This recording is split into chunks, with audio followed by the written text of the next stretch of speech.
I'm reading from the Gospel of Luke, the 14th chapter, beginning with the 15th verse. When one of those at the table with him heard this, he said to Jesus, "Blessed is the man who will eat at the feast in the kingdom of God." Jesus replied, "A certain man was preparing a great banquet and invited many guests. At the time of the banquet, he sent his servant to tell those who had been invited, 'Come, for everything is now ready.' But they all alike began to make excuses. The first said, 'I have just bought a field, and I must go and see it. Please excuse me.'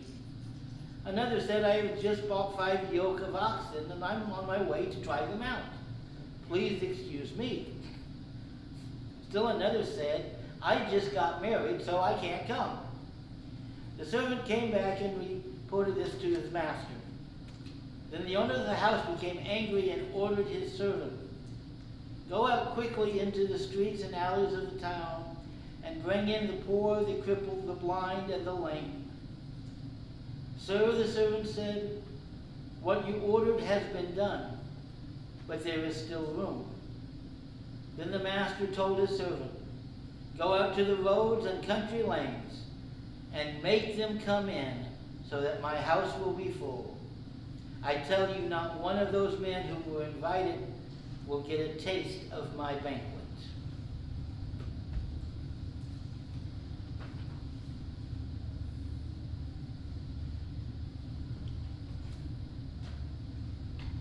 You ever throw a party and nobody showed up?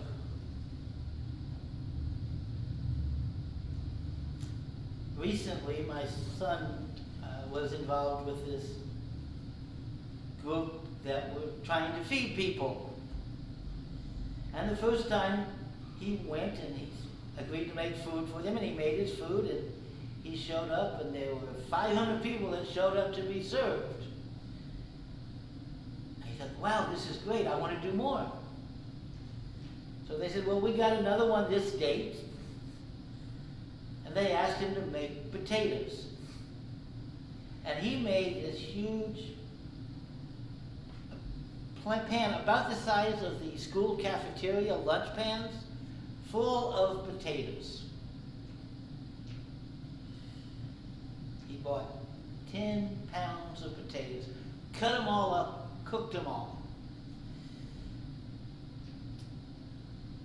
And 4 hours later, he's coming home with his huge cafeteria-sized pan of potatoes.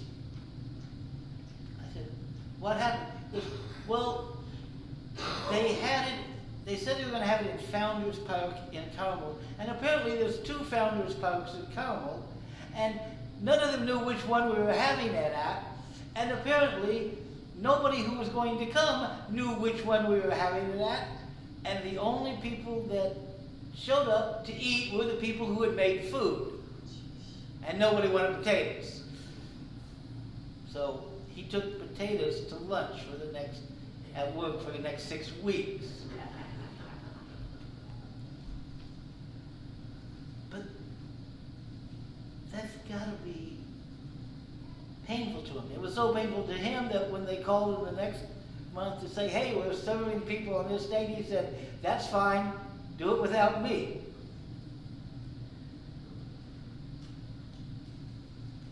We hear all the time about kids who have birthday parties planned and none of the guests show up, and we always feel sorry for those kids. Now, this is a parable of a man who is planning a great feast. And when it comes time for the feast, everybody's too busy to come. And so he tells the servant, "Go find anybody you can," basically. And when the servants do that and come back and the feast isn't full, he goes, "Well, keep going out and find more people. I want my house to be full."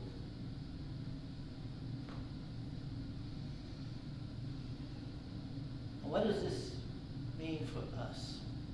Well, our house is not full. You all know what I mean. And we want our house to be filled. And we have invited people to come and share in worship with us. I'm not going to say that's the problem, you haven't invited people. You have. I know you have. And like the people in this story, they all have their reasons why they don't come. They may not even be good reasons, but they got them. I sleep on Sunday morning. That's probably the most common reason I hear from people who don't go to church. They'd rather get a couple hours more sleep. And some weeks, I understand exactly where they're coming from. But they've all got their reasons.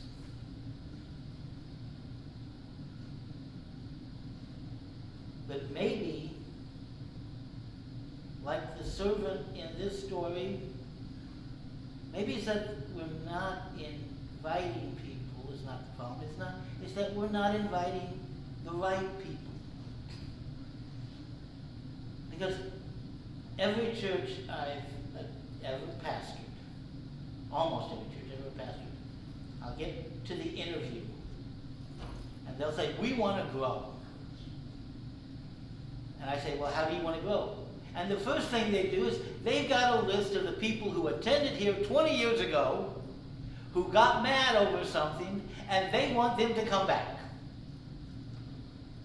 And I said, well, you know, if they've held on to a grudge for 20 years, they probably don't want to come back. Or that grudge isn't why they don't come, it was just an excuse for not coming.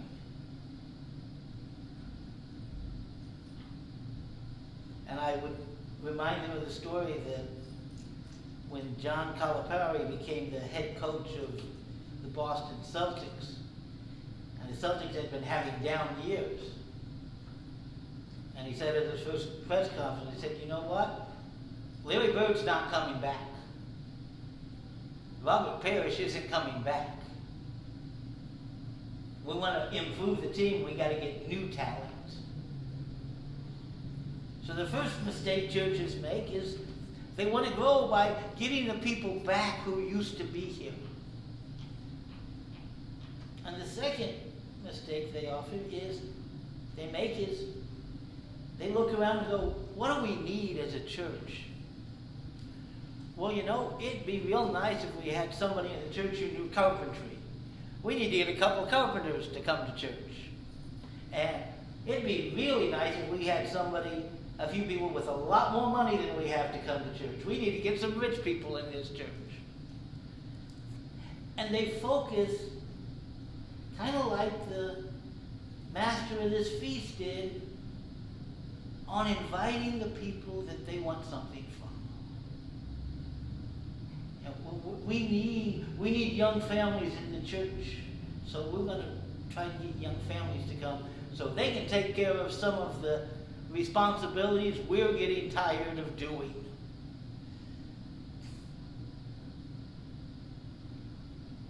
And all of those people are the ones we invite who have the excuses why they don't come. But when the master sends the servant out the second time, he's not sending them out to the people that are going to make his party the best party. You know, it's a good party because anybody who's there. He's not sending them out for the celebrities. He's sending them out for the poor and the lame, the widows and the orphans.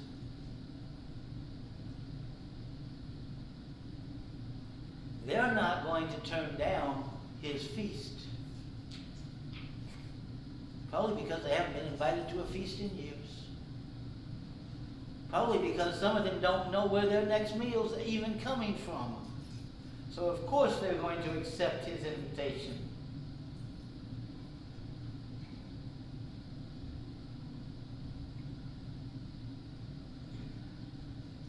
Church growth focus not on growing the number of people who can do things for the church, but on growing the number of people who the church can do things for. If you want church growth because you think it's going to mean there's less work for you with more people, you don't understand how growth works. When churches grow, it at first makes more work for the people who are already there. Because we're going to have a bunch of people coming into our church who don't know how we do things. That's just the way it is, folks. And we're going to have a bunch of people coming into the church who need us to minister to them. We're going to have a bunch of people coming into our church who are different from us. Now, I hope you noticed one thing. In all those, I said we are. We are going to grow. I believe that. That is God's will for this church.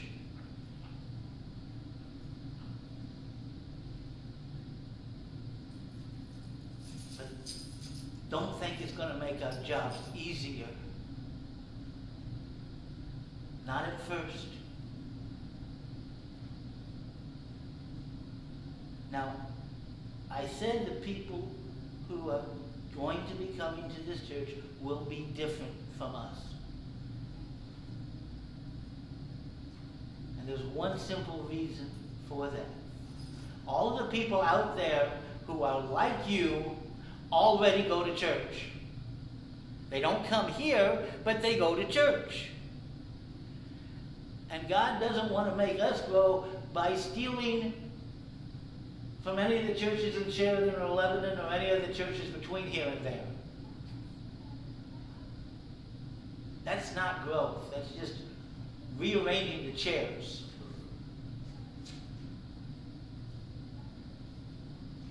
And the people that will come to this church when we grow will be different from us. That's where the title of my sermon comes from. Guess who's coming to dinner? It's not who we expected. Now I have to tell a funny story on myself. The first time I used this message in a church, 2 weeks later, that church had their first visitor who planned to be a new attender in 2 years show up. And she was the only black woman who lived in the town. And everybody in the church, else in the church was white. I could not have gotten any more different than that. She showed up with her 5-year-old grandson. And they attended for 6 months before she moved out of town to live with her daughter. Because her daughter had gotten custody of her grandson back.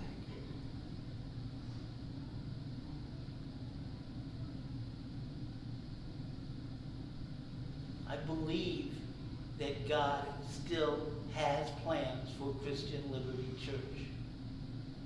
And it's not just to take care of each other until we die out.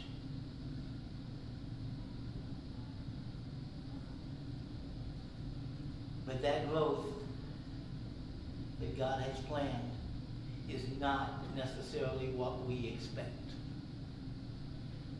It's not even necessarily what the type of growth that we really wanted. But it's God's plan.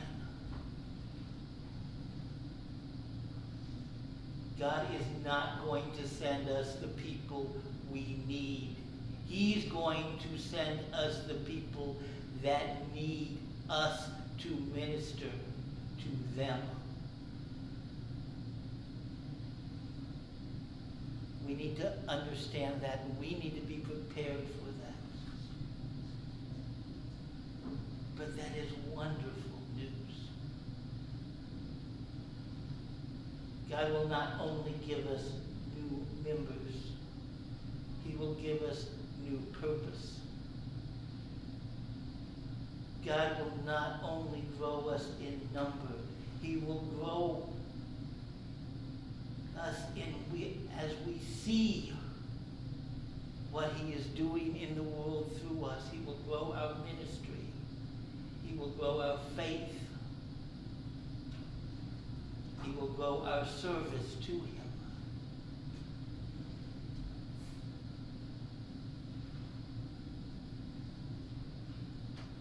When God works, and when we let God's plan run in our lives, I can guarantee you two things. It won't be what we expected. It will be so much better than what we expected.